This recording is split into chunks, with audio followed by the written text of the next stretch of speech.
আমি deputation director Hafizur Rahman হাফিজ। তো আমি নির্দোষ এবং আমার অধীনস্থ সদস্যরাও নির্দোষ। আমাদেরকে আপনারা জানেন কিভাবে আমাদেরকে ফাঁসানো হয়েছে, যার বিচার আমরা এতদিন পাইনি। আপনাদের এই আন্দোলনের মাধ্যমে, এই সমাজের আন্দোলনের মাধ্যমে আমাদের মুক্তির ব্যবস্থা হয়েছে।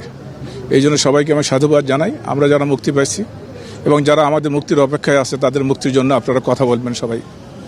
এটা আমার অনুরোধ রইল সবার প্রতি, আপনারা আমাদের জন্য দোয়া করবেন। আমার একটা সন্তান ডাক্তার, তার চাকরি এই দেশে হচ্ছিল না, এখন হলো। সে লন্ডনে থাকে, আসছিল দেখা করতে। ছুটির জন্য আবেদন করলে তার ছুটি হয় নাই, সে আবার লন্ডনে চলে গেছে, স্বামী সন্তান নিয়েই থাকে ওখানে। তার জন্য দোয়া করবেন।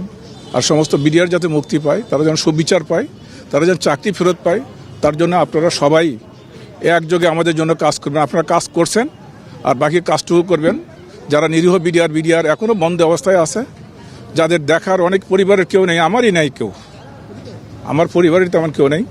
যা হোক, আল্লাহ আমাকে এখন বেঁচে রাখছে, আমি বেঁচে আসি। আপনাদের সাথে কথা বললাম যে এমন কিছু আপনাকে প্রশ্ন কেউ করবেন না, যাতে আমি আপনাদেরকে বিব্রত করে ফেলি, আবার আমাকে বিব্রত করবেন না।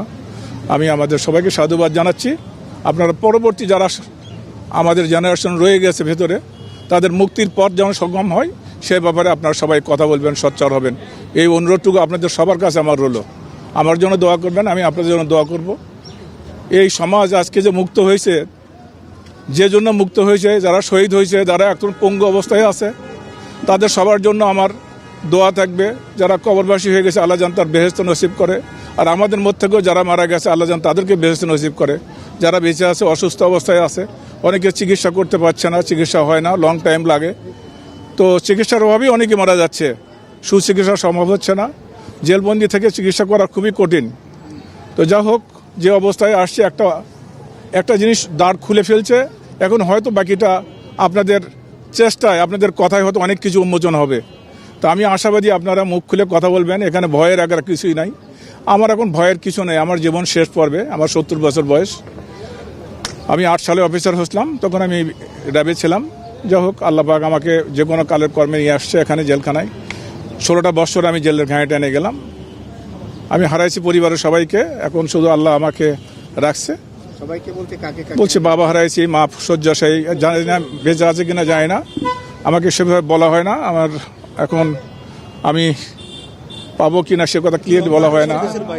সন্তান দেশের বাইরে আসছিল, 28 তারিখে জামিন হওয়ার কথা ছিল, ওই সময় আসছিল যে জামিনটা। আর এদিক দিয়ে সরকার আবার এদিক দিয়ে হাইকোর্ট, সুপ্রিম কোর্ট তাকে যোগদানের সুযোগ দিচ্ছে। সে বিশেষ কর্মকর্তা হিসেবে যোগদান করার জন্য আসছিল।